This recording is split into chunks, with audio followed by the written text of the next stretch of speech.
Good evening, everyone. This is the Air Conservation Commission meeting. This is August the 13th. Welcome, everyone. Hope you're all well. And do we have a confirmation of agenda?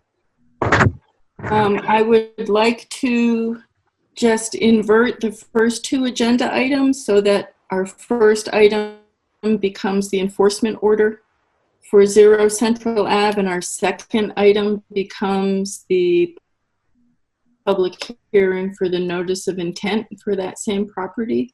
And the rest of the agenda is fine as written. All righty. Is there a motion to approve the agenda as amended? So moved. Second. All in favor? Aye. Aye. Opposed? All right. Agenda is approved. Are there approval of meeting minutes? Any discussion?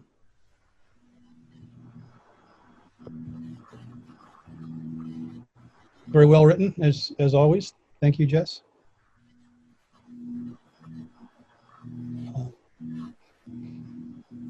Is there a motion to approve the meeting minutes? All in favor? So moved. Aye. Second. All in favor? Sorry. Aye. Aye. Opposed? Minutes are approved. Accounts payable? We don't have any accounts payable. Okay. All right. Before we begin, I just want to express to people out there in Zoom land, I've only got a limited number of boxes where I can see people, and I don't know who is out there. So if you wish to speak, let it be known, because sometimes I forget to ask. So I just want people to be included if they put in the time and effort to zoom in, that they get their chance. So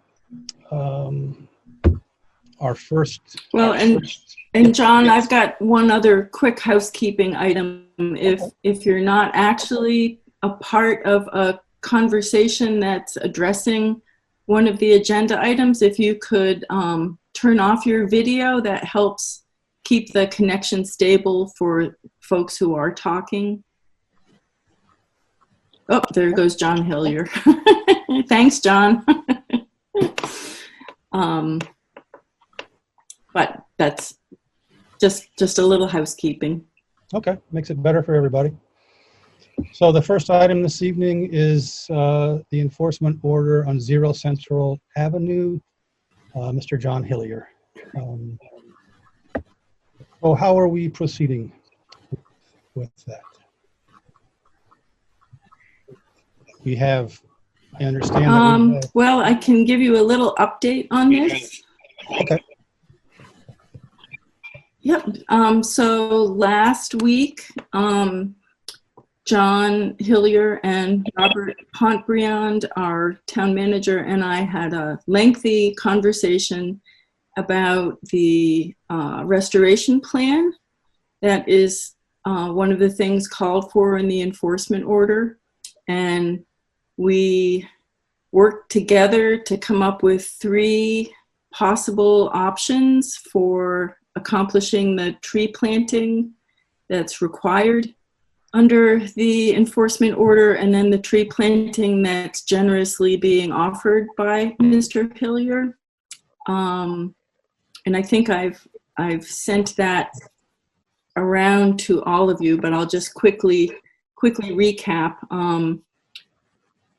All 3 options call for replacing the 2 trees that were cut very close to or within the resource area of the intermittent stream. And the other 10 trees that John is offering can be, one of the options is that John chooses where on his own property the trees get planted. Second option is that they get planted along the water course of the intermittent stream, more or less in a row. And the third option I'm going to suggest to the commission is not really an option because it calls for the trees to be planted close to the guardrail on property that's not owned by Mr. Hillier, and the town hasn't been able to figure out who actually does own that land. If it's the state, if it's the town, if it's the railroad, we have no idea. So my recommendation is that the commission choose one of the first two options, and I think that would satisfy that particular aspect of the enforcement order. Mr. Hillier, are you with us? Yep, I'm here. Evening, John. How are you, sir? Very good, thank you. Do you have a preference of either the 12 planted in the resource area, evenly spaced along the water path, or do you or the 2 red maples planted adjacent to the stumps, and then the other 10 maples planted on the property at your discretion? Do you have a preference which one you do? Either is fine with me. Either is fine with you? Yeah, I would defer to the commission on that. Okay. I think following what Joanne said about, I mean, it was a nice offer, but I think it's going to be difficult to find out and get permission to plant them up by the guardrail. So maybe we'll just pull that off the table for right now. Yeah, I can agree with that. I spoke to Mark Wetzel. He didn't seem to indicate there would be a problem planting up there, but he did indicate that 10 would be too many, that they would only need a few possible red maples up there. He's in agreement with the species. Yep.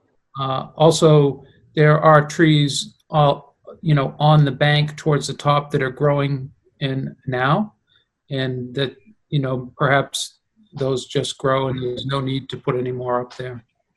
Okay. So I think it's fine to look within the property and abandon that option. Okay. Any discussion from commissioners on a preference? I guess I'd like to see a couple on the slope at least a little bit. I think with their height and the difference in the slope, more than likely we'd end up seeing the canopy, at the bridge height basically once they've grown a little bit. So I think placing them somewhere on John's property there, but sort of up the slope a little bit would be great. 3 or so, something like that, maybe 4. But the rest, in closer to the intermittent stream, I think would be great.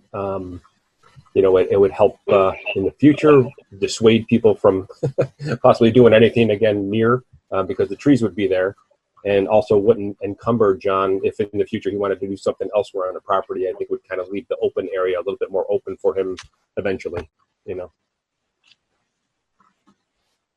How far up the slope, John, how far up that slope is actually your property? I think it's within 25 feet of the top.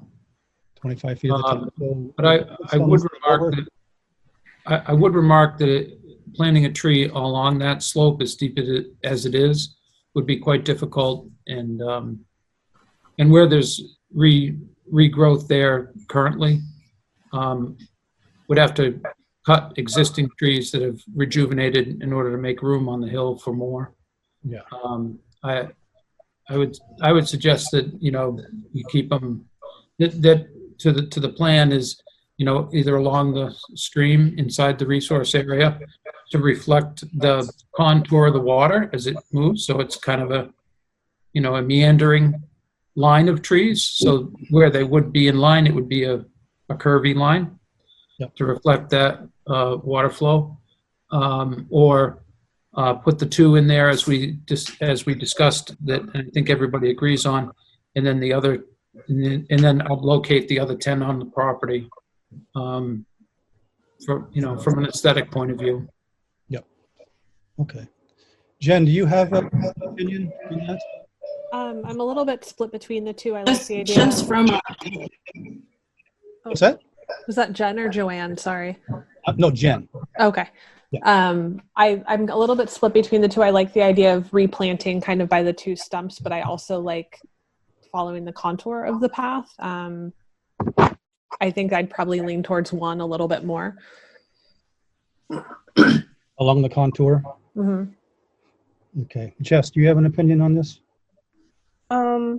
I guess I'd like along the contour, but I sort of liked Mark's idea of getting at least a couple up on that slope to, but on your property, Mr. Hillier, to try to address a little bit the cutting of trees off your property. So, and help that view a bit, but I know that's not jurisdictional, but I agree with Mark on that one. Would it help if we actually walked that piece of property and looked that, John, you're saying that the slope is very steep and it'd be difficult to do. It just helps if we can put some eyes on the property, and it's just easier to figure things out that way. Sure. My experience as a landscaper would tell me that a 6 to 10 foot tree with a root ball of a couple 100 pounds would sort of preclude it from being put on a slope. Typically, a slope like that would be covered with other ground cover, juniper or some other tree, certainly. The installation of a deciduous tree in a slope like that is not generally considered appropriate. Would you be opposed for us to come out and, if we do a site walk for the NOI, just to take a look at it at that point in time? I'd refer to David on that in terms of the, entering the property and things of that nature. Okay. Could I just say that our policy almost exclusively, except if we can't get into the land, is to do sidewalks for notices of intent. So, yeah, the property is quite visible from the sidewalk and on all sides. What would be your hesitation to? Well, you want to refer to your lawyer, but Mr. Chairman, I'm happy to comment on that. I don't mean to interrupt you. Good evening. I didn't think you were going to be joining us. Oh. I'm sorry, I'm here. Good evening, Mr. Chairman and commissioners and Madam Administrator. So I don't have any problem with that as long as John is comfortable with it. I think my suggestion would be to coordinate that with John. I've been out to the property and I just there's a lot of kind of undergrowth there, and I wouldn't want anybody twisting an ankle or whatnot, but I'm sure that John can kind of help navigate folks, and to the extent that the administrator and John and whoever wants to go out for a site visit, if you folks want to put a couple of stakes in the ground where by agreement parties want to see the trees planted, I have no objection to that. Okay, thank you. One other comment that I will add, I wonder if it, and I've been out there, but I guess I didn't pay quite enough attention to it. I know there's some planting, there's some tree cover along the road, but with the number of trees, I don't know if there's any interest in having some of them placed closer to the street just for aesthetic purposes. But again, I don't have a strong feeling on that, and whatever the commission and John decides in terms of the placement is certainly fine with me. All right. So I'm assuming that if we pick either Plan 1 or Plan 2, then that would satisfy the rest for the restoration plan. What was that last part, John? I didn't quite hear that. If we pick either Plan 1 or Plan 2, are we in agreement that that would satisfy the restoration plan? That's certainly how I see it. That's one of the requirements of the enforcement order was the creation of a restoration plan, and it seems like we're well on our way to doing that. Right, I would agree. Any other discussion about that? Makes sense. Do we make a motion? Well, George, how did you have an opinion on that, George? I'd be happy with just 3 trees along the stream, and then the others wherever he wants to put them on the property. I think the regrowth from the existing trees that were cut should be adequate to cover the slope. That's kind of how I feel about it as well. So that means that there are 4 in favor of Plan A, or 1, which is all 12 planted inside the resource area, evenly spaced along the contour of the water path over the property. So is there a motion to approve the restoration plan as stated? Want to walk it first? I'm going to walk it first? Okay. So we should probably coordinate that with a site walk for the NOI? Yeah. Okay. So we will defer that until we can figure out a time to get out there for the NOI site walk. We're generally not, we don't deliberate when we're on sidewalks and things like that. I guess I just want to remind folks that a lot of the impetus for this was the visual that occurred once the trees were gone along the slope, correct? So again, that's some of the reason why I was indicating if we can get something somewhere there. And John, I kind of agree. Yeah, if planting on a slope is not good, maybe at the base of the slope might be sufficient, something like that, then possibly. So that's all I was going for. Yeah.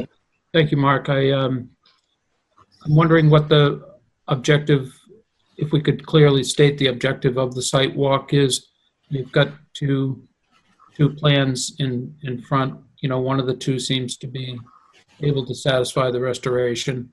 One is the 12 along the contour, and the other one is the 2 inside resource, and then the other 10 to be located by myself. And I'm just curious what the objective of the site walk is, what we're going to accomplish and come away from during that meeting. Well, I've never been out to that piece of property. I've never been on it, so I don't have a good sense. I mean, I can see it from above, but it's just nice to be able to be close up and get a feel up close. And could I add something? Please. One of the issues that we're still considering is the parking on the site. And last meeting, it was stated that there's a berm there now that will prevent fluids from flowing, but we have to see that. What are the grades to protect that stream from cars being there or not? And I don't feel I could speak to the notice of intent without knowing or seeing that on the ground. I can't see that from above. Can I just add something here that the enforcement order resolution coming up with the restoration plan walk. You're breaking up a bit, Joanne. Oh, I know. There's. We're all taking our turns breaking up a little bit. I as a botanist, I can recommend that the red maples will do very, very well planted in natural looking curving line along that intermittent stream. They'll have a lot of other ecosystem service benefits in terms of managing water and managing pollution, water pollution and air pollution both. I don't really think I'm adding myself in here, and I shouldn't. I think the commission can pick one of those plans, and I'm happy to work with John in locating the plants along the edge of the stream. I think he's absolutely right. Trying to get a tree of that size up the slope will be very difficult for planting, and the tree is not likely to do well in the long term. So I would recommend that the commission keep the enforcement issue completely separate from the notice of intent issues. And we really aren't under any obligation to walk the site to satisfy the restoration plan. So I can understand why you would want to. So how do you all feel about walking the site Well, me, for the restoration plan? Not the NOI, the restoration.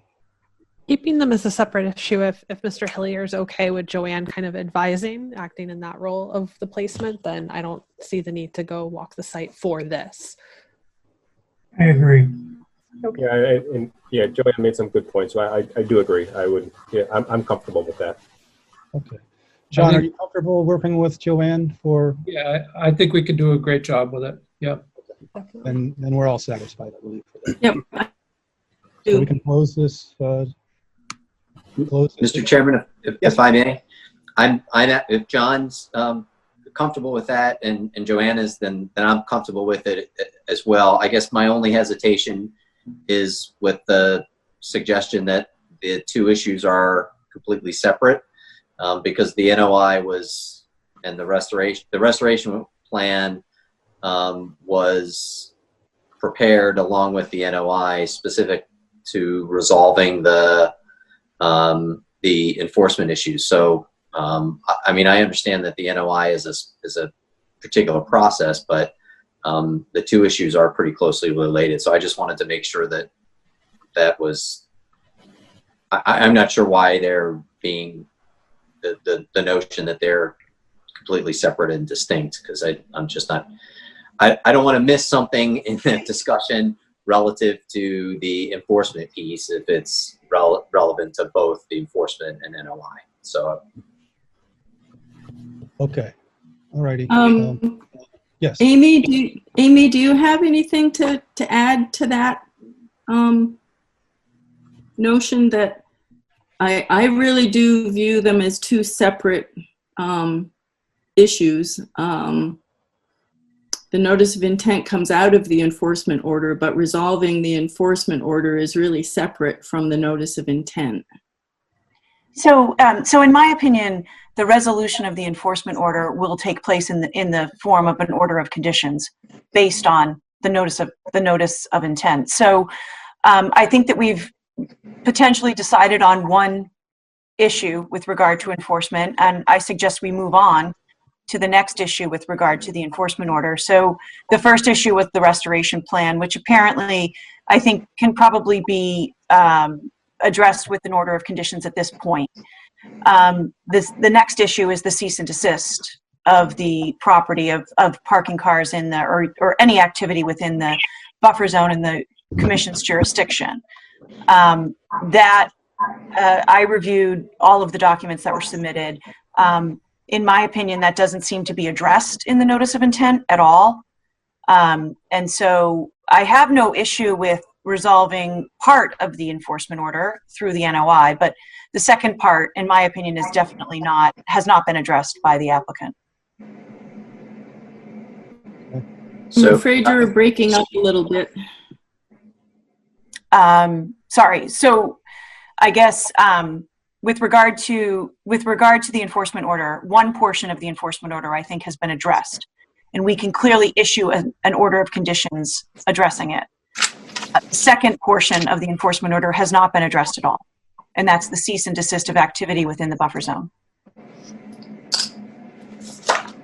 So, Mr. Chairman, I'd like to comment on that because honestly, the first time I heard any issue with respect to parking as an activity that was of concern to the commission within the buffer zone was last week.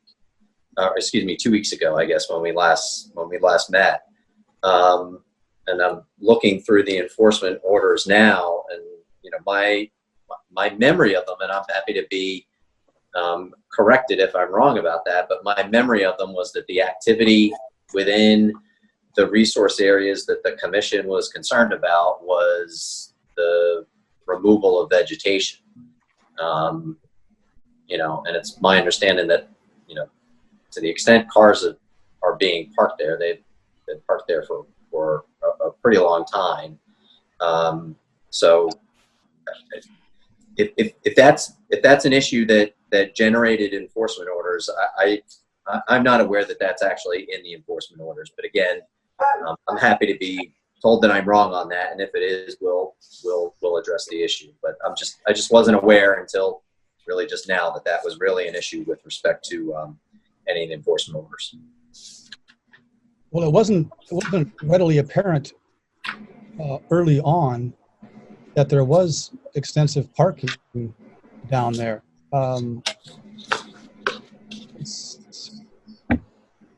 It is in the buffer zone, and Excuse me, I'm sorry, John.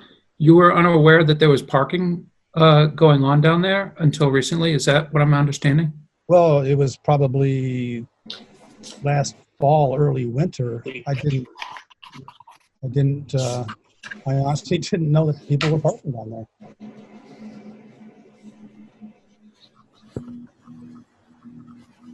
And now that we do know, and that it's in our jurisdiction to protect the water resources and the wetlands, we need to have a plan. What I'm understanding is We need a plan in an NOI to address how many cars you wish to park down there, and what type of surface they're going to be parked on, and where they're going to be parked. And no, this is I'm sorry, but I have the right to pass and repass through that area, and it happens to be a buffer zone. The cars are going to be parked outside of the buffer zone. okay, well, that's all we need to know. But we need to know that. And Mr. Chairman, if I may, that needs to be shown on a plan. Mm-hmm. So then I need to be able to do work to my property outside of the buffer zone without being attacked by the Conservation Commission.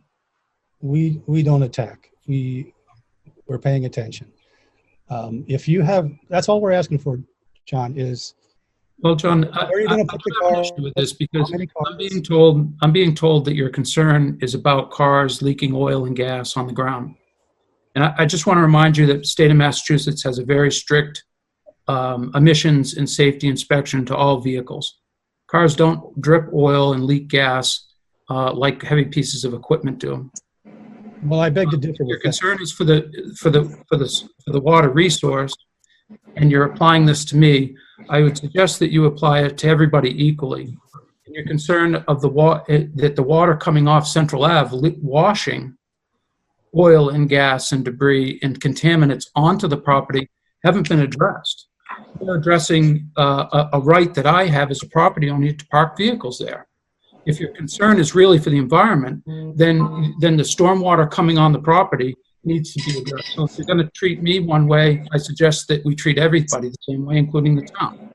It's not our jurisdiction to control stormwater coming on to your property. And getting back to about vehicles leaking, I had a construction or a maintenance person park in my driveway for half a day. When they drove away, there was an oil leak the size of a basketball. He had a big inspection sticker on that vehicle. They do leak. And that piece of equipment that's on your property right now, I'm sure that's leaking too. But what we want to know is where the cars are going to go and how many And if it's outside of our jurisdiction, then we have no say over that. But we just need to know where they're going to go and how many. They're going to pass and repass through the right-of-way that I've had and exercised for many, many years, and they'll be parked outside of the buffer zone. Yep. I don't know.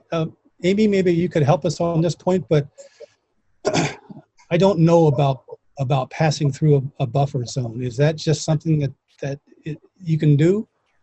Well, I'm not really sure what the passing through means. What does that mean? It means he would come off the street. Yep. There's a roadway that goes through his property, through the buffer zone, and then he wants to access.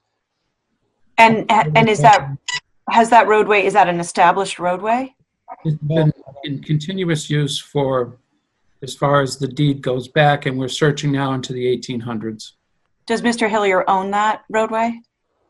Yes, I do. I guess if the roadway exists, I'm not really sure. I mean, there is still activity within the buffer zone. And I would like to remind both Mr. Hillier and his attorney that this is a general bylaw. There is no grandfathering. So it doesn't really matter how long he's been parking cars there. It's news to me that he's parking now outside of the buffer zone. So I think that definitely has to be addressed on a plan and shown on a plan that parking will be outside of jurisdiction. So, I just seem to have lost. I don't know if someone's sharing a screen or whatnot. No, I was trying to find the plan Okay. so that we'd So- have a graphic to talk to, and I thought, oh, wait, well, Yeah, I guess I have a little bit of a difference of opinion with respect to this parking issue generally, and I'm going to suggest. I mean, I guess the first thing is the grandfathering issue is, in my opinion, not as straightforward as town council is trying to make it appear. I'm sure that there are a lot of historical uses within the town of Ayer that the town has not been running around regulating since the adoption of the wetlands bylaw. I'm sure I would agree with you. However, people don't come in and pave the area without permission. And so that's what happened here. So it has been brought to the attention of the town. If there are grandfathered uses that are inhibiting the wetlands and the buffer zone, then that would be addressed. So actually, I think there was a small area that was paved in the front by the road that's been removed. So I don't think it's accurate. And I'm happy to be corrected if I'm wrong on that, but I don't think the notion that this has been paved is accurate. If we're talking about the area that I think we're talking about, There was paving within jurisdiction. That's been corrected. Thank you. We've moved on from that. Right. So that issue's already been resolved. I think what we're talking about is parking of cars elsewhere on the property. Well, we need a plan to show us where the cars will be parked outside of jurisdiction. Okay, if I can just finish for a second. My point is, number one, I don't think that the parking that we're talking about is a black and white grandfathering issue as town council has suggested. My second point is that I'm just looking at the last two enforcement orders, and the activity that's referenced in these orders is continuing to do work, excavation, stump removal, grinding on a parcel with existing unresolved enforcement order with cease and desist. The more recent one, and that one that I just read from was in March. The more recent one has similar language in it. So, to the extent that the notion that parking had to be addressed in an NOI is something new to us. So I'm going to have to confer with Mr. Hillier on the parking issue specific, and we're happy to report back to the commission for its next meeting as to, whether we think that's that needs to be included in a revised NOI plan, because that was never suggested to us before. And if for whatever reason if we agree with the commission that parking issue has to be addressed somehow, then we'll certainly address it. If we don't, then we'll be happy to explain why we take that position. But this is kind of a new issue that's getting thrown out, at least as far as my perspective is concerned. I agree, David, and I would say that if this is an issue, then the commission would need to take steps with a cease and desist or an enforcement order based on this as a separate issue. But what I'm feeling is that my rights as a property owner are being taken away, and I'm actually and these laws aren't being applied evenly throughout for the concern of groundwater and things of that nature. I believe we've been using that for parking for as long as I can remember, and that this steps outside the bounds of what we're talking about. So I would suggest to start over, if that's an issue and the commission wants to address it, that they do it under their mechanisms with a separate order. Well, I'm going to suggest a slightly different process, which is rather than starting a new enforcement order process, and that I'll confer with Mr. Hillier. We'll look into this issue and we'll report back to the commission for the next meeting as to what our position is with respect to the parking issue. So I'm not drawing any bright lines, but it's just not an issue that we were prepared to address because, candidly, I didn't really think I was not aware that it was an issue. Are there any other comments from commissioners? I'd only just say that, we've been waiting for a general plan, and I think the issue of what was going to be done on the property was sort of implied, but when it came up in 2013 and 14, there was a period where a plan was about to be prepared and then it disappeared. But that was all for usage of this property. And then last year, when it was cleared, there was again another effort with, I think, Mr. Burchard to start to work on a plan, and then that also just went away. But we did in last September, Mr. Hillier, I think you had asked, or you or Mr. Burchard had asked about continuing to park on the lot, and we had said that was temporarily fine in the expectation that a plan was soon to be forthcoming. So I think it's just been hovering in the background.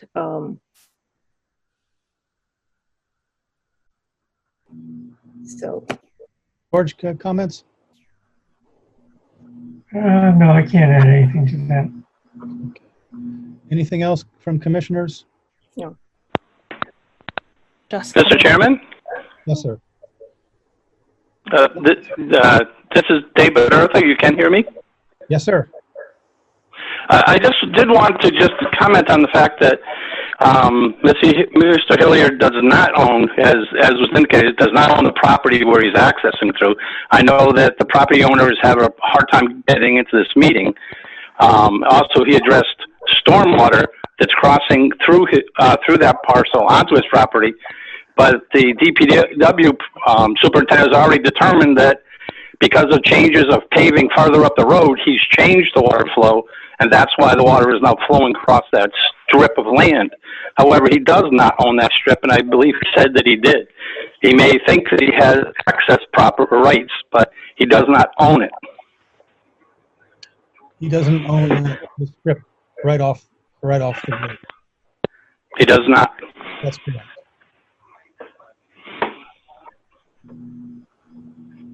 Anything else, sir? Nope. All right, thank you, David.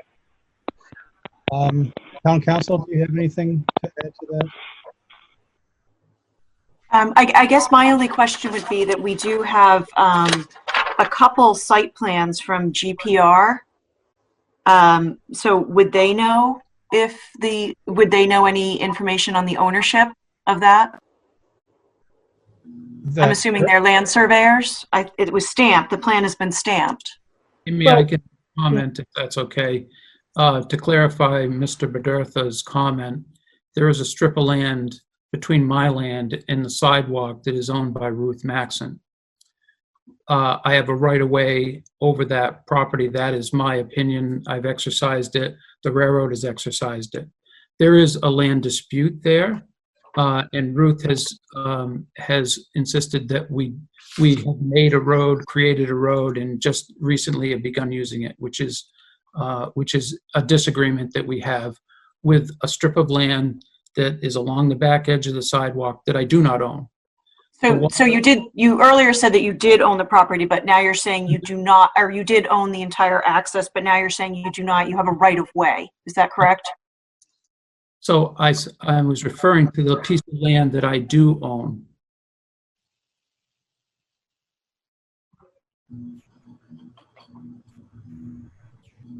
Okay, so Mr. Chairman, it appears, and it appears from the plan that we have, full plans, show that there is an area that he does not own, which does have the access over it.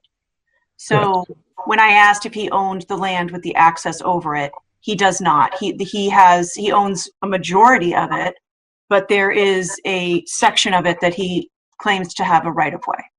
Correct. Which is different than ownership. I own land that water is being, we were talking about the water, if I'm not mistaken, correct? The water. No, I was talking about the access. You said that you accessed through the buffer zone. I was talking about the access, and I asked you if you owned the land over which the access takes place, and you said yes. So I'm just clarifying because the plan clearly shows it. I'm looking at the GPR plan that was submitted with the NOI, and that clearly shows that there's an area that he does not own. If that's the case, Amy, I'm sorry, I misspoke. But it is clear, and nobody contests the fact that Ruth Maxon owns that land. Okay. Correct. So, how much time do we have?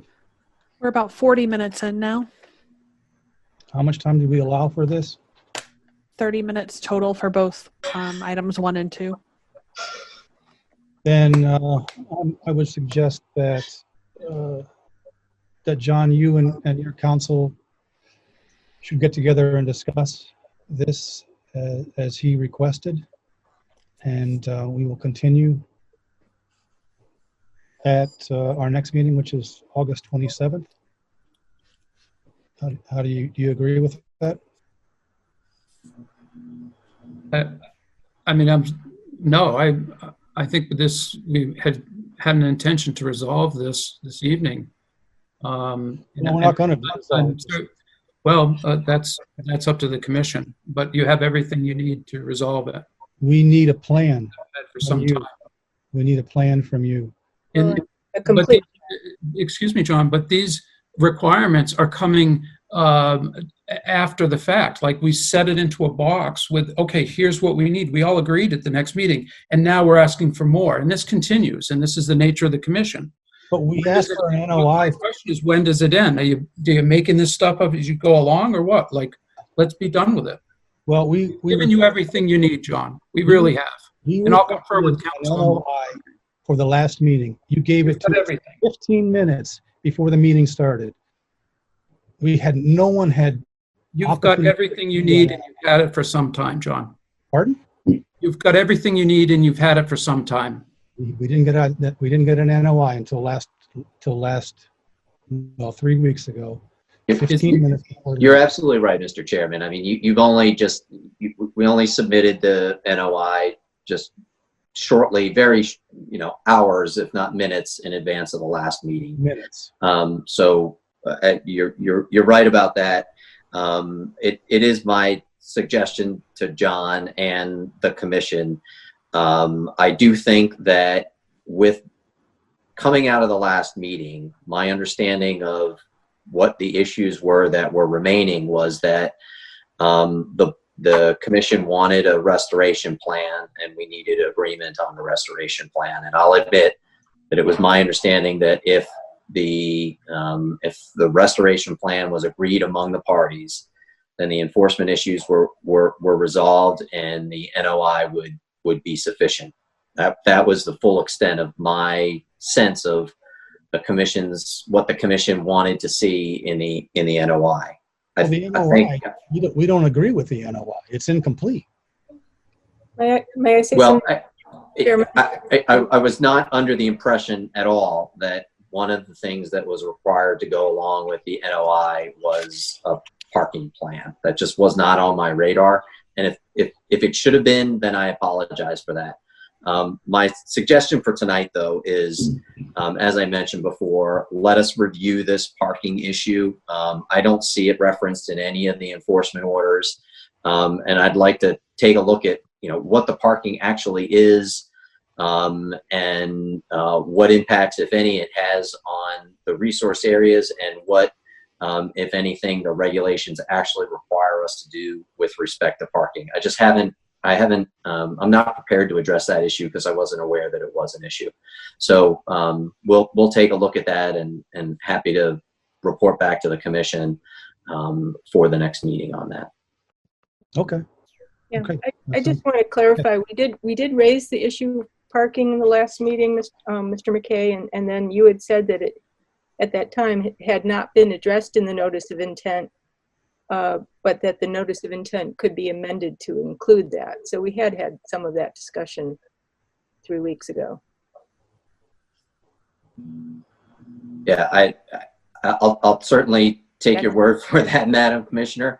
I just didn't remember. I remember the parking question being raised in the sense of what was happening on the property, but it was not my understanding. And again, if I missed that in the discussion, I apologize for it, but it was not my understanding that that was an issue that needed to be addressed in the NOI. All the basis for the NOI was the enforcement orders, which don't mention the parking. So again, to the extent we overlooked that and we shouldn't have, I apologize.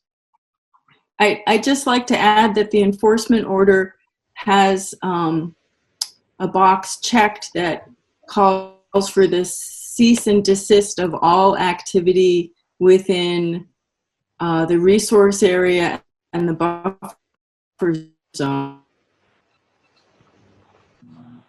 I'm sorry, Joanne, you're breaking up pretty bad. Buffer. Oh, I know. I'm sorry. If anybody else could volunteer to turn off their video feed, it might help stabilize the things for the person talking. Is that any better? Yeah. It is better, yes. Oh, good. Okay, great. Thank you all. So the enforcement order checked the box.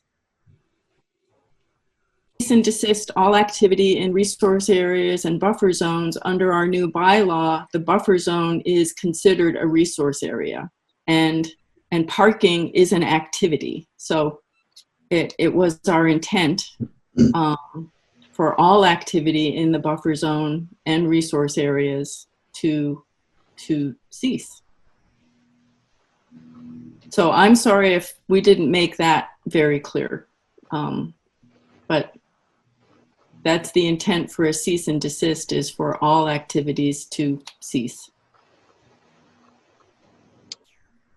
So one other housekeeping matter is that I believe we have not received a check for legal fees from Mr. Hill. Legal ad fees.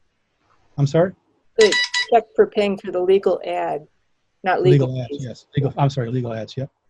Yes, and so after I left the office this afternoon, I did get an email message from John Hillier saying that he could bring the check over, except I had already left town hall. So John, if you could bring that check to me first thing Monday morning. I'm actually not in the office tomorrow. And just let me know what time you're coming, because town hall is closed to the public, but I can meet you on the front steps. Sure. Could I also just add, I'd love to see this resolved, and I don't have personally any interest in taking away your property rights. But the one thing that we've been looking for years at this point was just a plan that shows how you're going to use it. And that's what our chairman has been also saying. A plan of how you're going to use it that keeps the resource area protected. And you have that, Jess. You have the plan in front of you. But as town council says, we don't know where the cars are being parked on that plan, and that's what we need to see. So that's all. All righty. Is there a motion to continue the, I'm sorry, is there any other comments before I close? No? Is there a motion to close the public hearing notice of intent for 0 Central Ave until August 27th? Continue it. Said close. I'm sorry, to continue. Yes, I'm sorry, to continue. Yeah, so moved. I'm sorry, but I'll be unavailable for the last part of August and into September. So perhaps we could push it to the end of September. Yeah, if you can just let us know what dates you'll be available, that we'll work around you. Okay, great.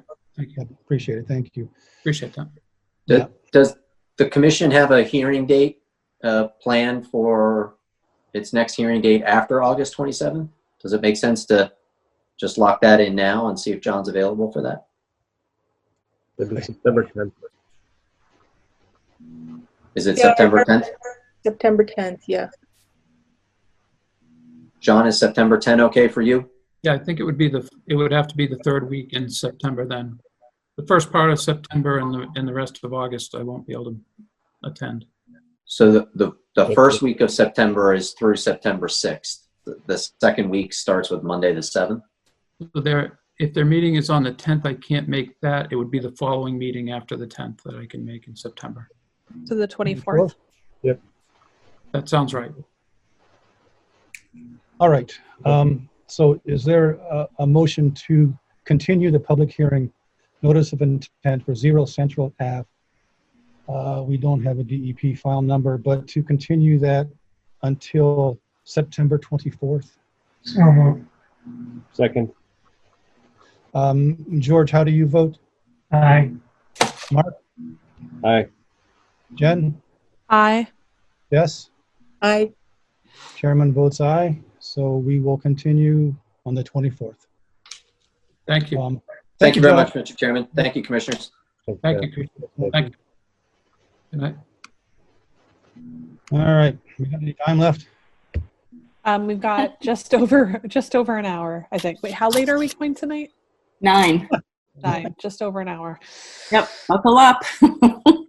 All right. Our next item this evening is the public hearing continued NOI Sandy Pond Air Tap Row New England Power Company DEP file number 100-0448. So this is a discussion. Well, so Allison Millman from BSC Group was here earlier. We did kind of rushed her through at our last meeting, and maybe she'll circle back and see where we are. Oh, no, there she is. Hi, good evening. This is Allison from BSC Group. I'm here on behalf of New England Power. Yeah, I did quickly present this project to the commission at the last hearing, but I'd like to take some time just to kind of do a recap, just to refresh everybody, and then answer any questions the commission members may have this evening. Well, that's good, and I'm going to try to share my screen better than I did just a minute ago. Oh, there we go. So, Allison, I've got, I have all this. So just tell me what you'd like to look at, and I can. Although you might have access to this too. I don't know. Well, just let me know what you would like to show on the screen, and I'll find it for you. I think we can look at the USGS map, overview map, maybe while I just give a quick recap of what the project entails, and then we can maybe do a quick page turn of the actual aerial photo maps to kind of further answer any questions the commission may have. But the purpose of the project is to perform geotechnical soil borings on the K137 transmission line right-of-way. The purpose of the soil borings is to look at the subsurface features under the soil, depth of bedrock, suitability of the existing substrate, in the event that they will do engineering analysis to replace those existing structures in the future. Several of these soil borings are proposed within areas that are subject to the Commission's jurisdiction. In total, soil borings at 9 structures are within bordering vegetated wetlands and also the 100-foot buffer zone. And the reason for working in these jurisdictional areas is because the existing structures themselves are currently located within the jurisdictional areas. So we're submitting this as a notice of intent due to the fact that there will be temporary impacts within BVW that are associated with the soil borings themselves, as well as for access. They will be using the temporary timber construction mats to lay down on top of the soil and the vegetation in the bordering vegetated wetlands to promote access of the equipment to go in and complete the borings. The borings themselves are minor in nature. They're approximately 4 to 6 inches in diameter. After the boring, the material is brought up and analyzed. The side cast material will be used to backfill those holes, and then the area will be allowed to revegetate back to pre-existing conditions. At some locations, we may need to do a little bit of mowing within the buffer zone to facilitate access for the equipment. But then once in the bordering vegetated wetlands, for the most part, the construction mats can be laid directly on top of the existing vegetation. And then when the mats are removed, that vegetation will be allowed to regrow and the area will be restored again to how it currently is. So if we could maybe scroll down and we could discuss a little more in detail where the project is located. So here on page 1 is the existing Ayer substation. This is located right off Bishop Road. The nearest cross street is Park Street. So our first access point would be along that railroad right away, adjacent to Ayer substation. The equipment will enter in that location. You see we have the brown circles are the locations where the soil borings are proposed. Areas where you see the crossed hatch within the square work setup areas are areas where they may need to put down the temporary construction mats in order to create a flat surface in the bordering vegetated wetland for the equipment to set up and complete the activities. We can look at page 2, please.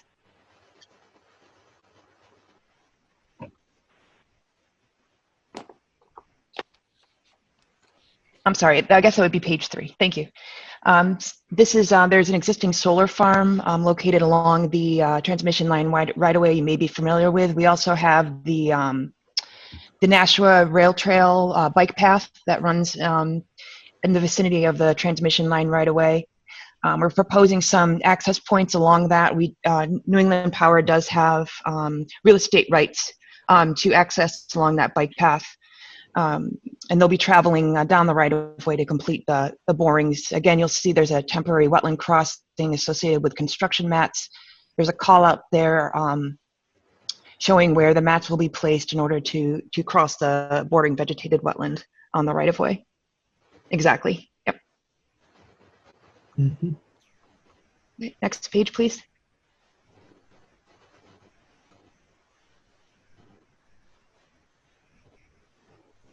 And this is the final area of the soil borings. Again, we'll be accessing along the right-of-way or coming in off of the rail trail. And again, we have temporary construction mats to set up to do the borings at structure 4, and a small portion of temporary construction mats at one of the structures associated with number 2.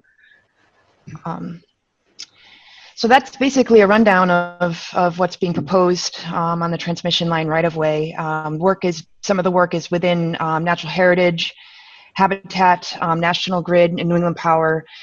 They have a standing operation and maintenance plan that all work within NHESP Habitat must adhere to. So, we'll be conducting turtle sweeps in this area before, in front of the equipment before the mowing happens, as well as before they place the construction matting. And that's all part of the best management practices that we've agreed to for being allowed to work under an operation and maintenance plan with Natural Heritage. In addition, I also provided the NOI application materials to that agency for their review, and they did provide a response to the commission stating that they found no potential effect on the known species for these project activities. Allison, how long will the mats be down? Do you have a sense? Yep. So I think in total the work, about at each soil boring, we're looking at about 1 to 2 days to complete each boring. Depending on the current situation with the hydrology on the right-of-way and the wetland conditions. So if it's a relatively dry time of year, they can use like those Versa mats or the plastic mats for this kind of work. And those can be placed relatively quickly right before they kind of get in and set up their equipment, and they can move those along with the equipment themselves. They're relatively lightweight. I know that especially at like structure 4, that's a larger, deeper wetland complex. They may need to actually bring in the large timber heavy construction matting to set up just for safety reasons and so they don't sink.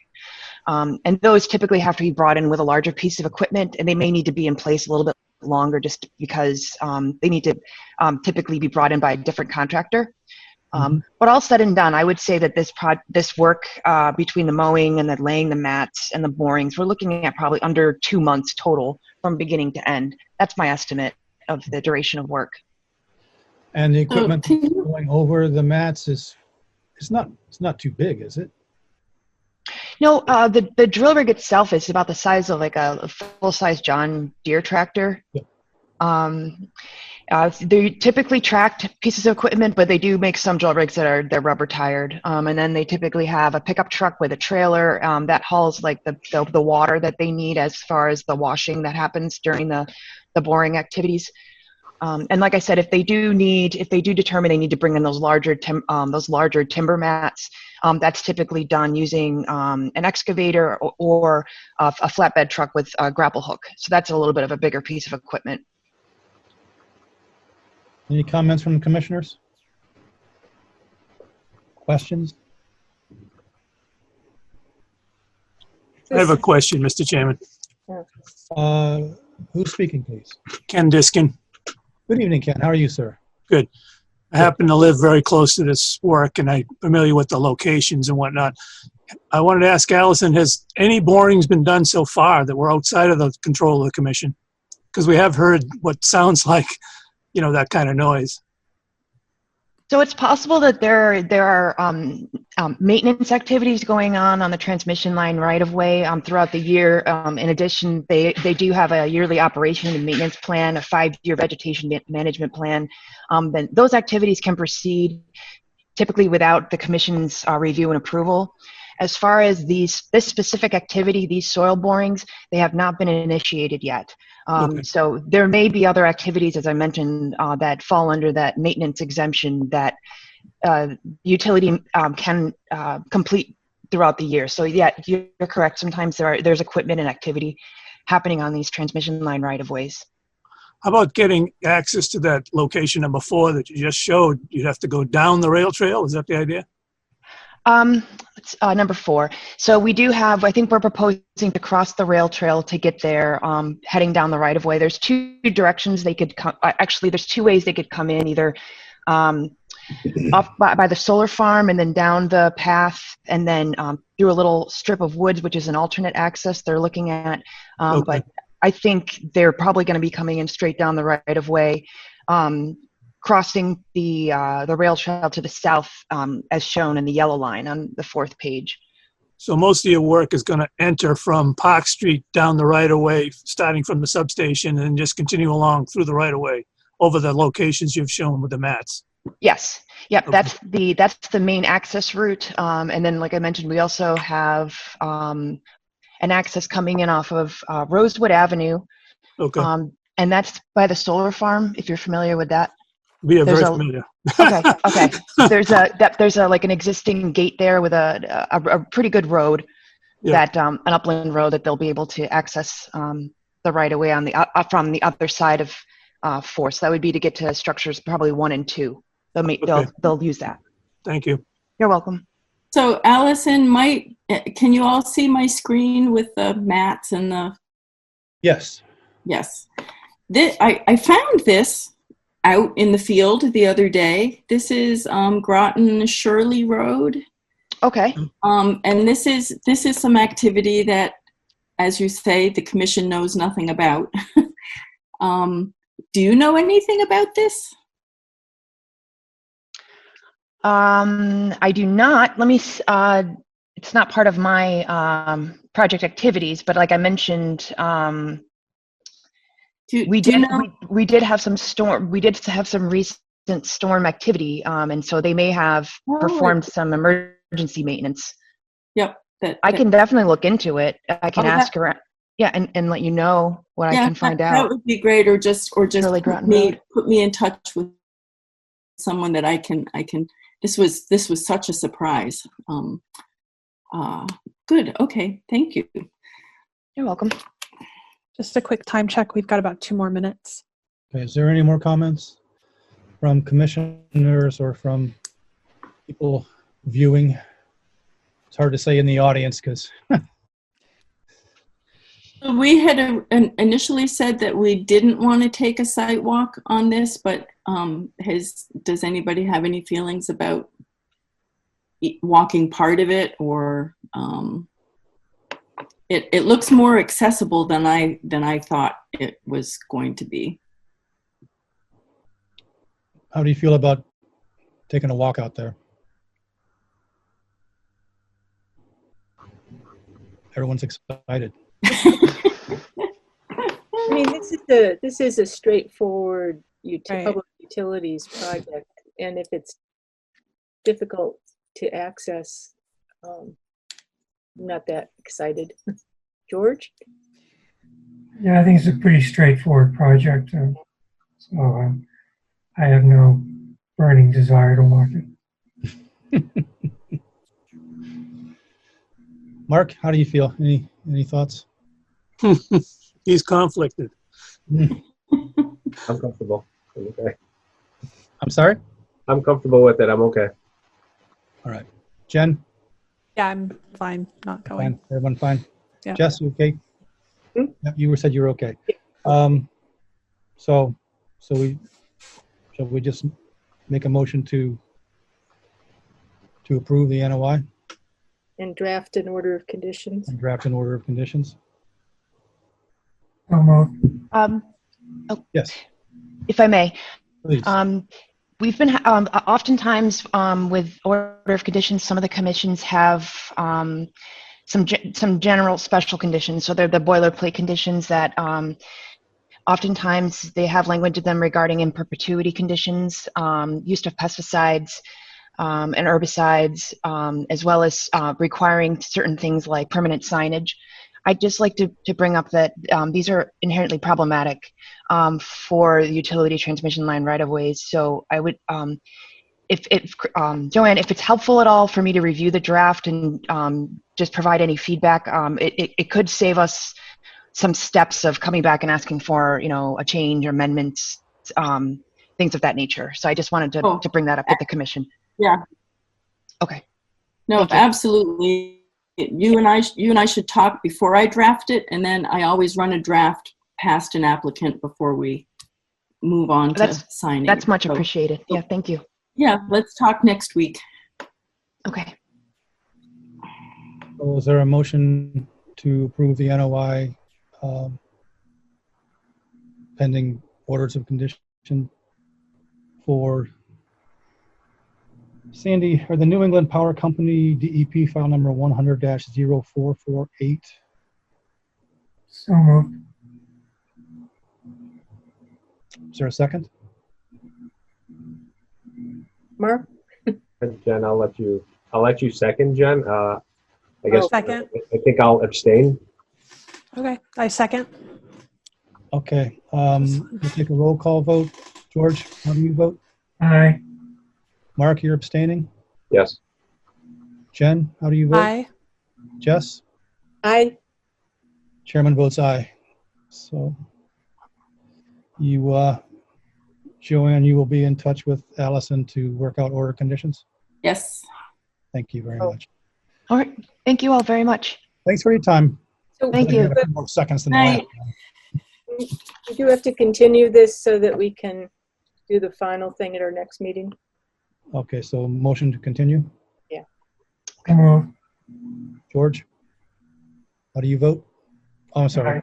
Jen, you want to second? Seconded? George, how do you vote? Aye. Mark, you're abstaining. Yes. Jen, Aye. Jess, I chairman votes aye. All right. Thank you. Thank you. Good evening. Good evening, Allison. Request for certificate of compliance at 11 Mountain View Laurel Road. Mountain Laurel Road. DEP file number 100-0220. Yes, reaching back into the archives here. We received a request for a certificate of compliance from the attorney representing the seller of 11 Mountain Laurel, and we're able to issue a partial certificate of compliance, which I have here in my hand, electronically signed by all of you, with the really the only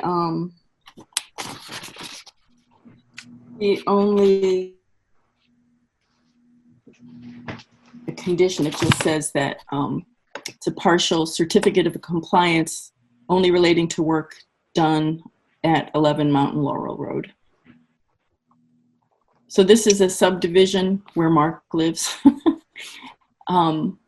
that doesn't have a COC for the completed subdivision yet. There are some outstanding issues that have been outstanding for a long, long time. And if we ever have a chance, we could probably try to resolve this once and for all. But for the time being, these folks are closing on the 24th, and we're able to give them this partial COC so that they can go ahead and close.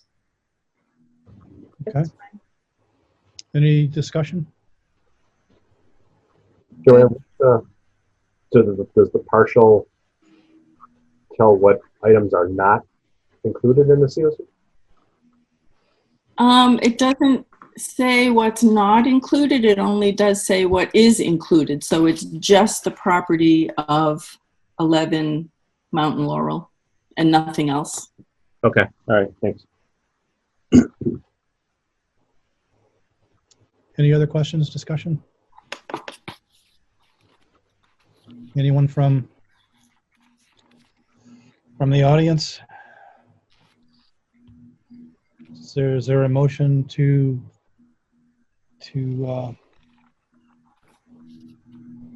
what's the word? Approve. I'm sorry, what? Approve. That's motion to approve. Certificate of compliance, 11 Mountain Laurel Road, DEP file number 100-0220. So moved. Second. George, how do you vote? Aye. Mark? Aye. Jen? Aye. Jess? I Chairman votes aye.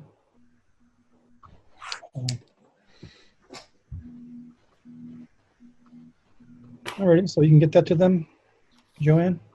I will. They've got a courier coming Monday to pick it up at the front steps of Town Hall. Okay. I do the roll call vote in a certain order because I think if I tried to change it up, I would totally forget people's names. So I'm not trying to. I don't know what I'm not trying to do, but I just do it in one way. That's kind of how I do it. So that's. You're not ranking us. Thank you. I'm not ranking you. Clearly, I'm not. Alrighty, so the next item this evening is a public hearing. Continued notice of intent 0 Washington Street Air Solar 2B. DEP file number 100-0444. Do we have any additional information for Air Solar 2B? I have not received any additional information on this, though I did receive an inquiry from the man who's raising his fingers as to whether we had heard anything from Neo Vertis, the solar peer review consultant, and we have not. So who's raising their finger? Kyle. Kyle. I just, that there had been information that had been provided for the Neo Virtus requests for information since the last hearing. So that's all I was saying.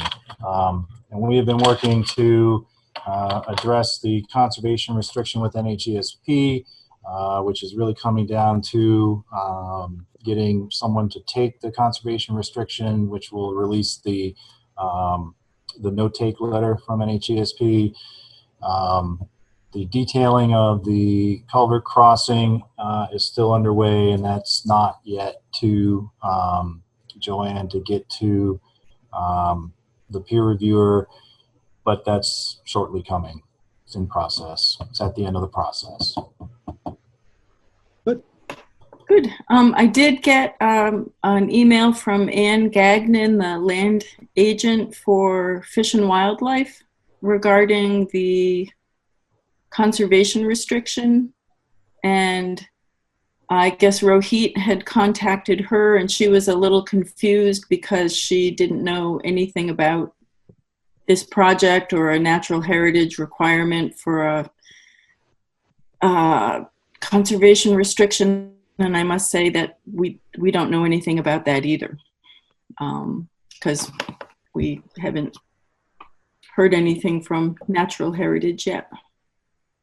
As I understand it, it's the letter from Natural Heritage that is of import to the commission.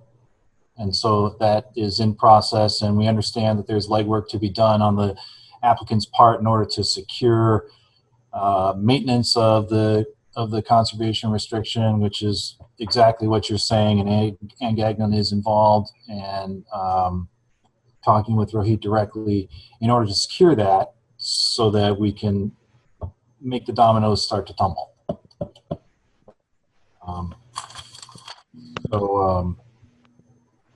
So there's no report on the Neo Virtus information that was provided, so you know, we hope to get that out early next week to the peer reviewer to be able to have a thorough review in time for the 27th to be able to discuss in full detail with the commission. Good. Very good. Thank you. All right. Is there a motion? Any other discussion? Yes, sir. Yes, I have a question. Please. So the last meeting I attended, you know, via Zoom, and then tonight, that was the first I had heard about the conservation restriction too. And I telephoned Joanne because it was kind of new to me, and I've been following the project for 4 years. So could Kyle give us the benefit of a more descriptive explanation, or is that a request that we have to wait for further information about? Well, I mean, I'm not. We do have limited time. Yeah, very briefly though, Ken. The conservation restriction would be over lands, because there are substantial tracts of lands, as you're well aware, that cover where the beaver dam ponding is down near the railroad, all the way to the overhead wires, underneath the wires, which is actually where the prime habitat is for the Blanding's turtles, up on the hill, the sandy hill that's under the wires near the rail trail. So Okay. that whole area, I mean, I don't know, I forget the number, it's something like 30 acres, is in that conservation restriction proposal, all the open spaces that are there. And so that would be maintained theoretically by Fish and Wildlife in perpetuity. And this came up because of Natural Heritage's request to provide that, I guess. Yeah, it was part, I mean, there is a discussion that takes place with Natural Heritage about the overall picture Okay. of development, not only now, but in the long run, a long term, all development into the future. Otherwise, it's segmentation, and that's not what we're interested in. And so there's a lot of discussion that's taking place about that, and I think I'm probably out of time. Thank you. Thank you. Have a good night, all. Thank you, Kyle. Appreciate it. Yep. See you next time. Motion to continue the public hearing. Notice of intent, 0 Washington Street, Ayer Solar 2B, DEP file number 100-0444 until August 27th. I'll move. Second. George, how do you vote? Aye. Mark? Aye. Jen? Aye. Yes? Aye. Chairman votes aye. The next item this evening is the public hearing, continued notice of intent. Lot 6 Shaker Road, DEP file number 100-0446. And we have someone who is joining us from Washington, D.C. Is that what I understand? Yeah, that's me, Neil Gorman from David Ross Associates. Good evening, Neil. Thank you for... Via Zoom from the nation's capital, just for There you. go. There you go. What have you got for us? Well, this was continued after our first meeting. We had a site walk as well. And then we were waiting for DPW's comments on the review of the drainage analysis. He sent along a review, he being Mark Wetzel, and that was circulated to conservation and to our office and our client. We've since met with DPW and provided them a revised plan dated 8/10/2020, which I've also forwarded to Joanne. And we've addressed all of their issues, and he issued a memo today, which he believe he circulated to conservation, he being Mark Wetzel again, saying that we've addressed all the issues and he has no further issues with the proposed project from their standpoint with the drainage. So I didn't think the commission really had any other issues as the continued meeting was originally, other than waiting to hear what DPW had to say. Just a quick heads up there, the one thing that was changed on our plan that we resubmitted with the date of 8/10/2020 is we added some as-built spot grade elevations right along the property line between lot 5, which is currently built, and lot 6, where we're proposing to work. They were concerned that stormwater could be trapped in a low spot there, and they just wanted to make sure that it didn't get ponded up and trapped.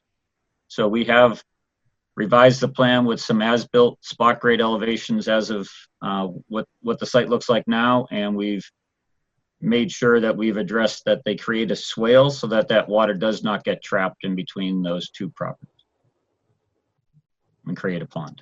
So I believe we've met everything that the commission needed and DPW, so we're hoping that we can move forward with getting an order of conditions. Well, Joanne had lost her connection. Maybe she's getting it back. Yeah, she said she lost her... I have a plan on my screen if someone gives me the ability to share screen. That's Yeah. pretty much. I'm back. Oh, You can do that.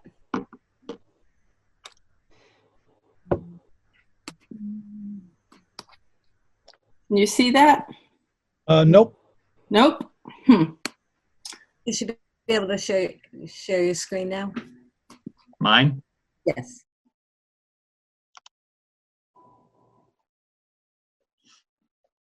How's that? Yep, very good. Okay. So the colored in portion, this is the proposed duplex, the proposed driveway, Shaker Road at the bottom of the screen, the wetland area in the blue to the left. So over here to the right of our proposed project is the existing duplex on lot 5. So these squares with the numbers in, or rectangles with the numbers in them, are spot grade elevations as they are today. And they just wanted to make sure that the water that lands in this area is kind of a low area, moves away from the building, and would be a swale along the property line going out towards Shaker Road. So that was what changed on this plan from what was previously submitted. So again, that was the only concern that of his comments that needed to be changed on the plan.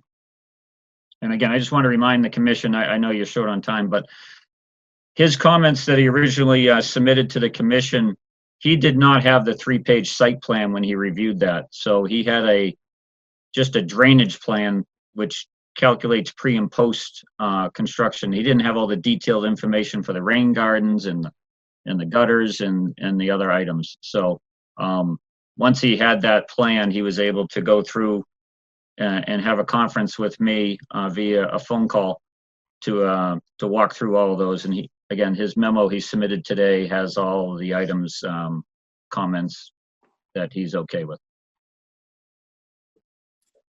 Okay. Any discussion? Questions for Neil? Quick time check. We're about at time for this. Okay, thank you. So, Joanne, are you still on? I'm here. So, would you be ready to start going back and forth with Mr. Gorman with the working on the order of conditions, or? I think we're at that point. Yep. So we have any other comments from commissioners or anyone else? Alrighty. So we have a motion to approve the NOI Shaker Road, Lot 6, DEP file number 100-0446, pending the order of conditions. So moved. Second. George, how do you vote? Aye. Mark? Aye. Jen? Aye. Yes? Aye. Chairman votes aye. So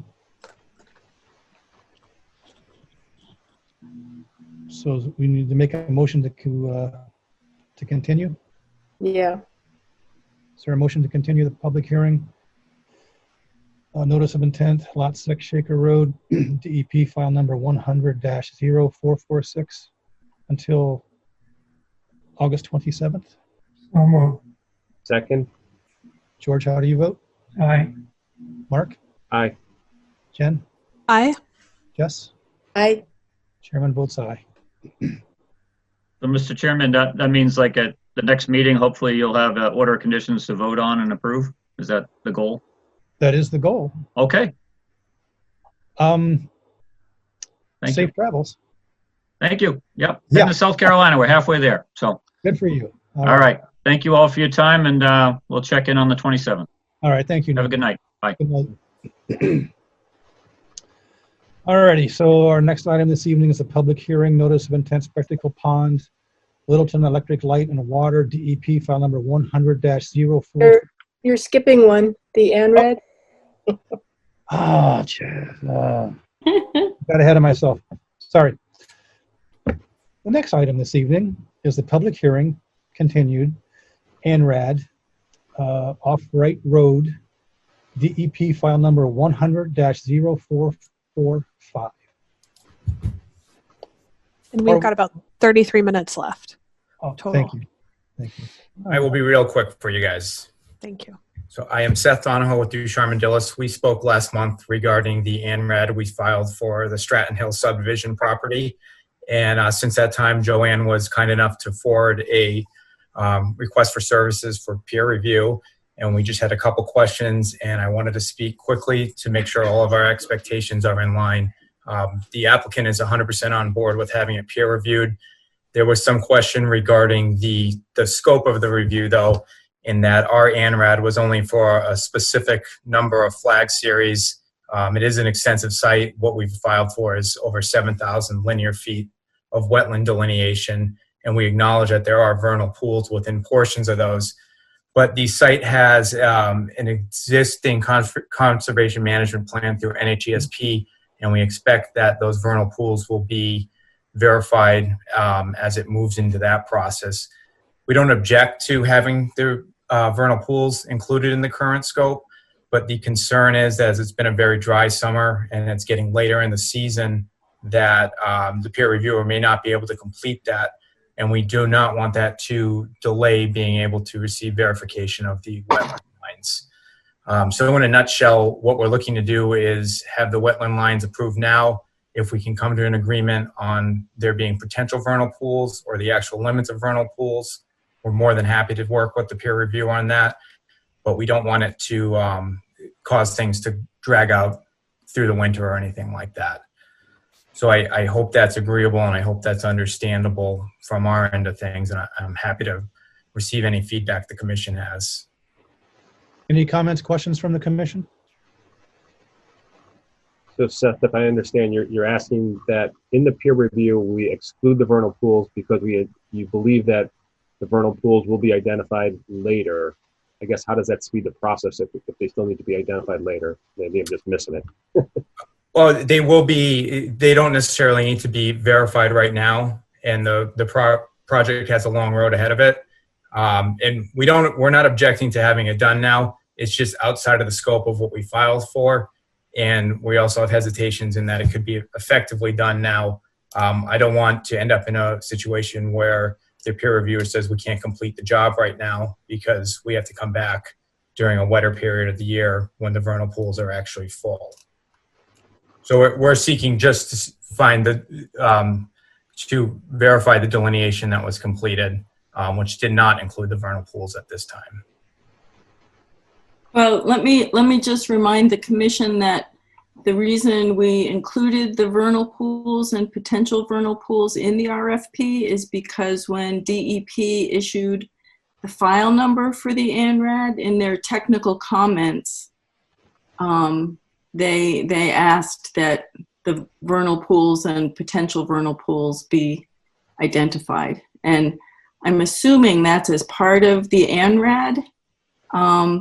But I can verify that with DEP. You know, it was made in the technical comment for this ANRAD. So my understanding of the DEP comment is they were just noting that there are vernal pools within the area subject to the delineation. On the ANRAD form itself, there's a checkbox for the BVW delineation, and then there's a checkbox if you want to include other areas. So we have not included those other areas at this time as it was something that could not be done. Again, we're acknowledging that there are vernal pools there. We're just not seeking confirmation of them at this time. So my understanding is that you can't necessarily identify vernal pools accurately this time of year, given how dry it is. But you want generally you would. Yeah. We would be looking for something, if in the case of this site, they are within the wetlands, right. And we would be looking to find that they do not have an inlet or an outlet associated with them. Right. And then ideally, we would be looking to see if they have vernal pool obligate species in them, which it's past that time of year already. So you're looking to confirm the wetland lines so that you can begin drawing plans, and that at that point, when we start reviewing the layout of the future development, yeah, it could either be through another ANRAD or through an NOI as the development moves forward. And it's highly likely that the process with NHESP will be entered into before we come back to you guys. Well, commissioners, I would just like to talk with the technical reviewer at DEP about this to see what exactly their concern was. You know, the RFP is out there. We're getting proposals back. We can always amend the RFP, and the peer review folks can always amend their proposals.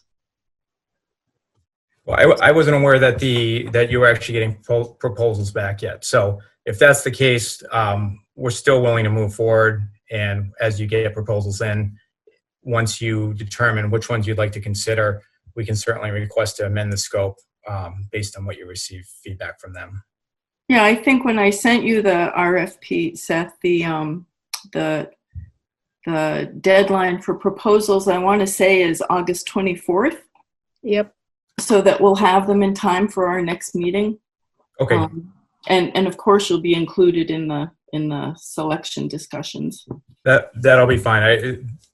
I know you're short on time, but I just wanted to make sure that all of our expectations are the same. So, Joanne, I'd appreciate if you could get DEP's feedback on what their intent of that comment was, and then when you get your proposals back, we can speak more at your next meeting.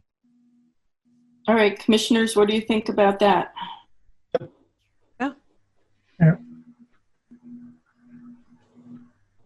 Then we will plan on seeing you on the 27th. Perfect. Mm-hmm. Yes, sir. Thank you for your time then.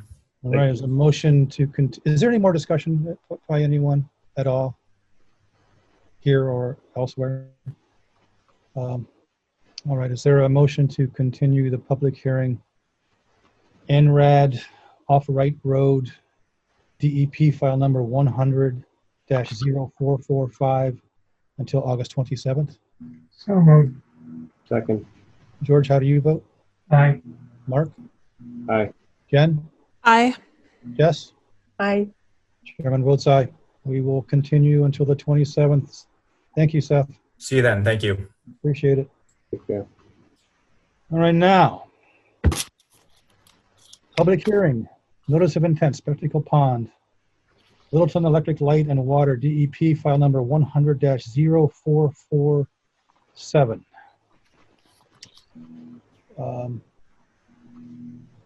We need to sign on this guy? Yep, I have a beautiful, freshly minted set of orders here that you have all electronically signed, and I can sign in ink whenever you have approved this. Any discussion by anyone? Nope. All right, is there a motion to approve the orders of conditions? Spectacle Pond, Littleton Electric Light and Water, DEP, file number 100-0447. So moved. Second. George, how do you vote? Aye. Mark? Aye. Jen? Aye. Jess? Aye. Chairman votes aye. All righty. And we need to vote to close the public hearing. Okay. Is there a, thank you, Jen. Sorry. Is there a motion to close the public hearing? Notice, Spectacle Pond, Littleton, on the orders of conditions, Littleton Electric Light and Water, DEP, file number 100-0447. So moved. Second. George, how do you vote? Aye. Mark? Aye. Jen? Aye. Jess? Aye. Chairman votes aye. Our next item this evening is a public hearing, notice of intent, 0 Taft Street, Brian Anderson, DEP, file number to be assigned. How are we, And we've got Brandon Ducharme here with us representing Brian Anderson. And I'll get a plan up here for you in just a sec.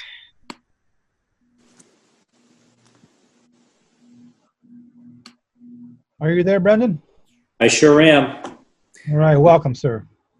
Thank you. It's Brandon Ducharme with Ross Associates, here tonight on behalf of the owner, Brian Anderson.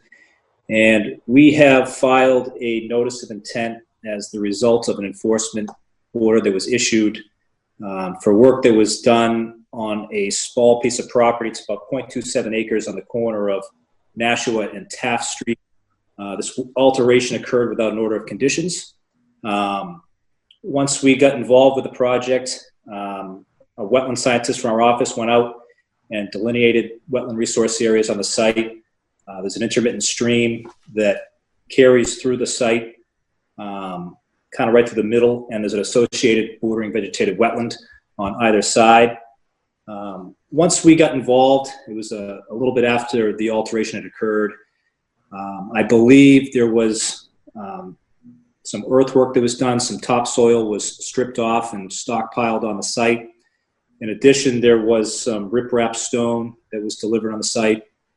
As the result of the action taken by the commission, the contractor removed the stone, and presently the loam pile still exists on the property. It's been covered with a tarp. And what we've done is we've gone through and prepared a restoration plan as part of our notice of intent. Since we initially got involved, much of the site has begun to revegetate on its own. A lot of the seeds are still present in the soil, and a lot of that vegetation has come back. Our narrative and our plan basically proposes to preserve as much of that vegetation that is come back since the initial alteration. But we've also proposed that the loam that's stockpiled on the site be spread back out to restore, what was the pre-existing grades on site. And we've also spec'd a couple of seed mixtures, depending on obviously location. The areas within the bordering vegetated wetland, we've proposed a New England wet mix. And the areas within the buffer zone, we've proposed a conservation mix. So basically at this point in time, it might be beneficial to conduct a site walk, but essentially what we're looking to do is to complete that restoration work and allow the property just to regain a naturalized state. So can we set a date for a site walk? To go out there and take a peek? Sure. What's Saturday? Saturday work for people? Yep. Yep. Yep. 9 o'clock? Sure. Me? 9 o'clock Saturday. What's the date? It's the August 15th. 15th. Yep. All right. One thing I want to add before we move on here is the notice of intent didn't include the DEP data forms, field data forms for delineating the wetland. And I've spoken to Brandon about this earlier in the day, and I'm asking that those be provided to us.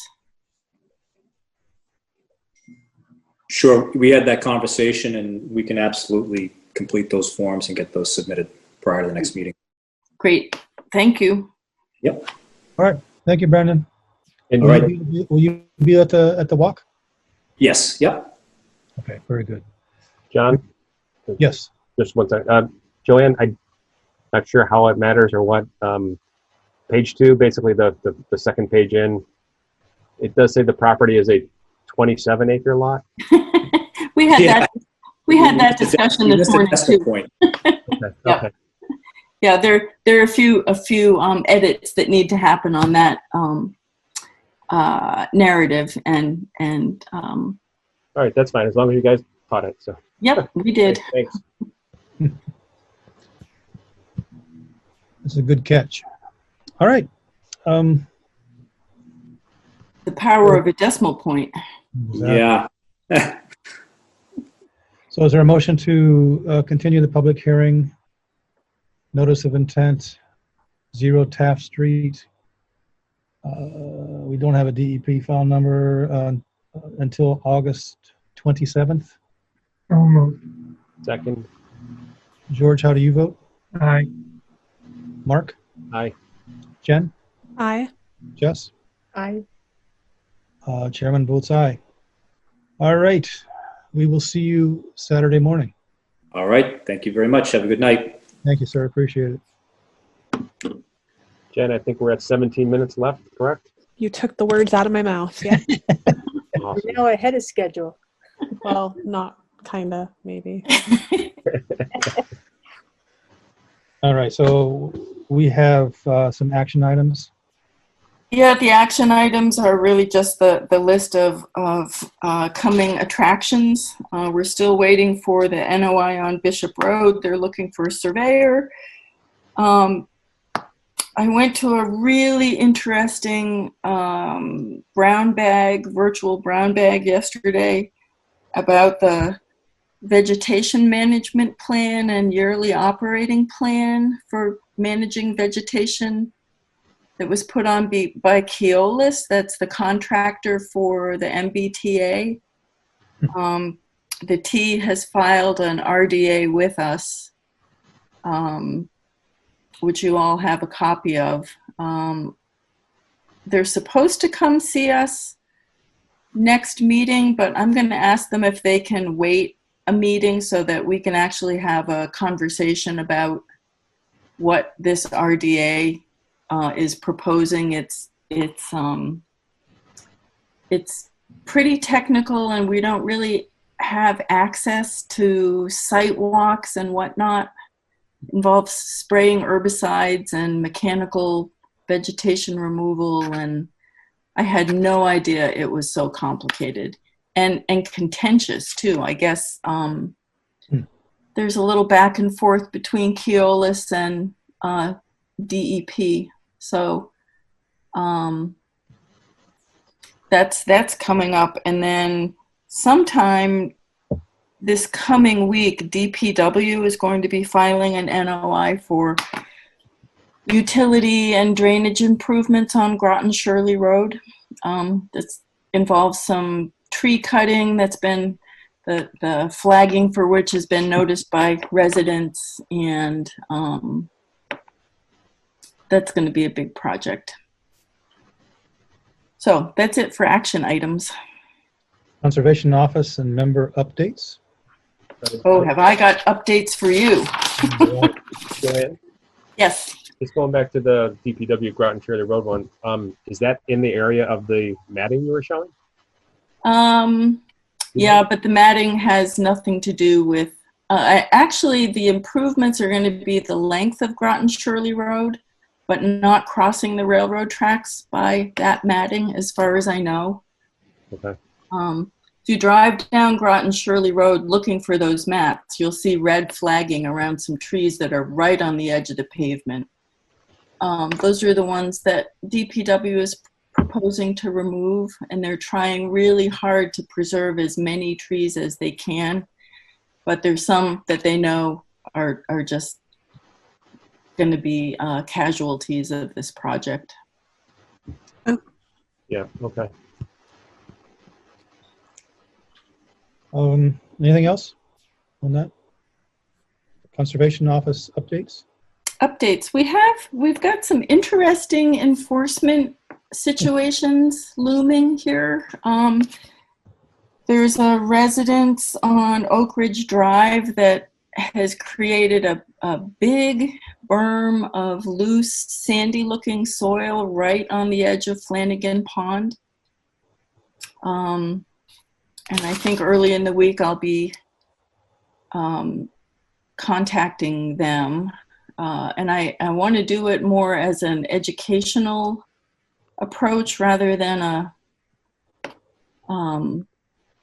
punishing approach where it's a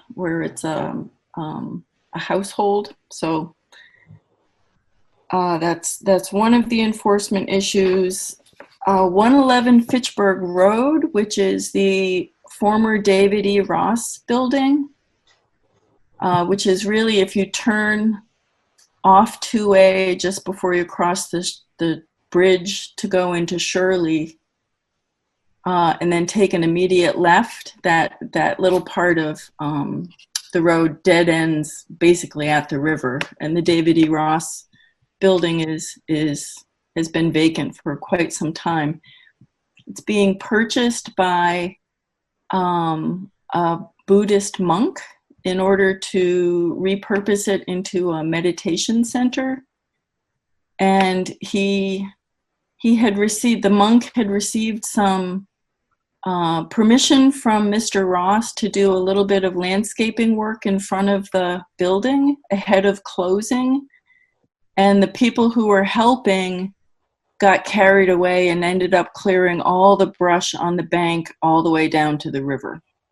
Ooh. Yes.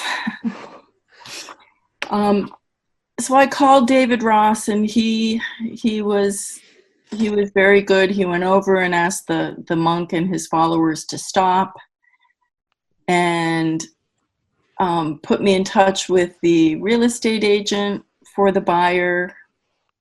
And the monk himself called me, and they're very embarrassed that this happened. Work has been stopped until the closing actually takes place on August 18th. And we have assurances that restoration will take place however we would like it to take place. It was very unexpected and really interesting. So I showed you the photo of the Groton Shirley Road matting that may have been part of the power emergency that we had because of the big storm. It does look fairly recent. There's an awful lot of it, and it goes right to the edge of James Brook.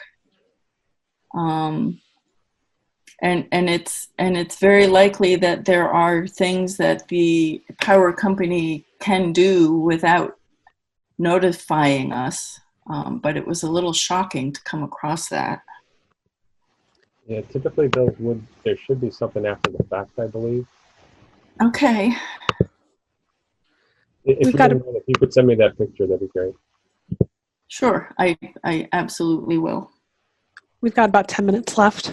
Okay, thank you. And then today I got a phone call from the site work construction company called Onyx, which was the company that did the beginnings of the road and utility work at Pleasant Street Extension and Trevor Trail.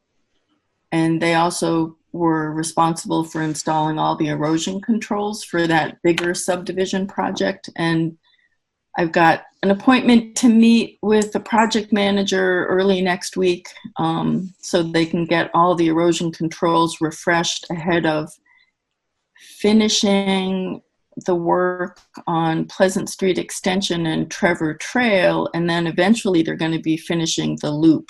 There's it's bigger than a cul-de-sac, but there's Pleasant Street continues into a gigantic loop down the hill from Trevor Trail. Yeah, and things have just been really, really, really busy in the office. Lots of phone calls, lots of crazy things like clearing in the riverfront, mysterious as that was. Yeah, busy. We're very busy. That's it for office updates. About members updates, we have a few minutes.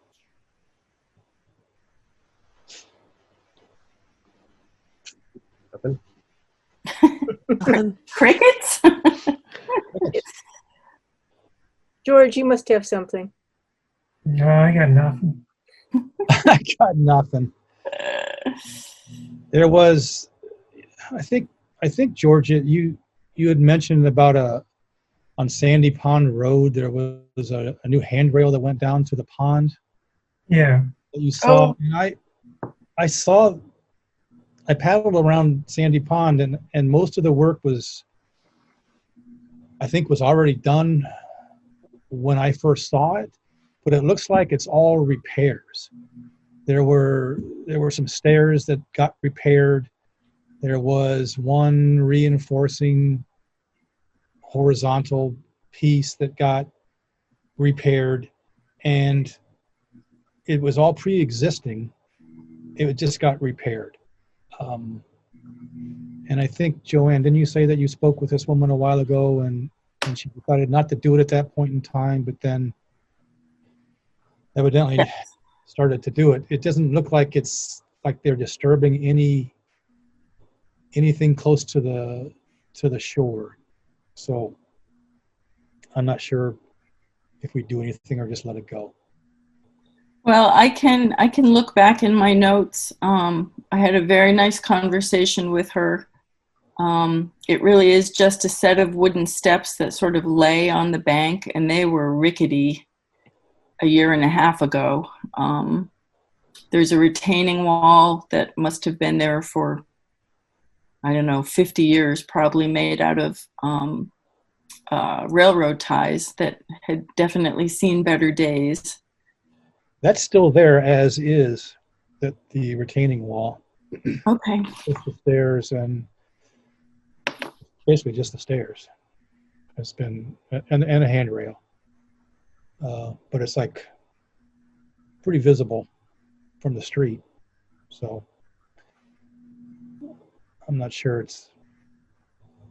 All right, I'll see if I can, well, I can actually look up to see what her name is and just drop her a note. Did it look like the stairs were just laying on the bank as I described? They weren't cut into the bank. No, As no, I they weren't cut in. I mean, they weren't just. They had some vertical members that probably went into the ground a little bit, Mm-hmm. but they're just basically laying on the ground. Yeah. I will put it on my list. Joanne, as long as you've got a list going. My list has lists. Just quickly, have you heard anything from Mary and her dirt and leveling in their backyard? Gosh, no. And if someone were to paddle by 113 Oak Ridge Drive. I was there a couple days ago.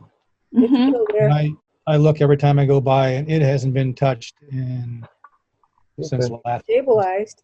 It's got vegetation. But that tree, it's all, the dirt's all up on that top of the tree. Yeah. I can give her a call too and see what the plan is. I know she and her husband moved into that house. Okay. Yeah. No rush. I just wasn't sure if anything had come of it. So. Yep. Right, Very thanks. good. All right. So we all good? Yep. We'll see you all on Saturday morning. Saturday morning. Joanne, are you going to be able to be there? Or? Yes. Okay. Yep. I was going to say 8, Jess, but then I figured, Motion to close. All right, everyone. Thank you so much. And Oh, yeah. Got it. George, you have to make a move to adjourn. So, Second. George, how do you vote? aye. Mark? Aye. Jen? Aye. Jess? Aye. One votes aye. See you all later.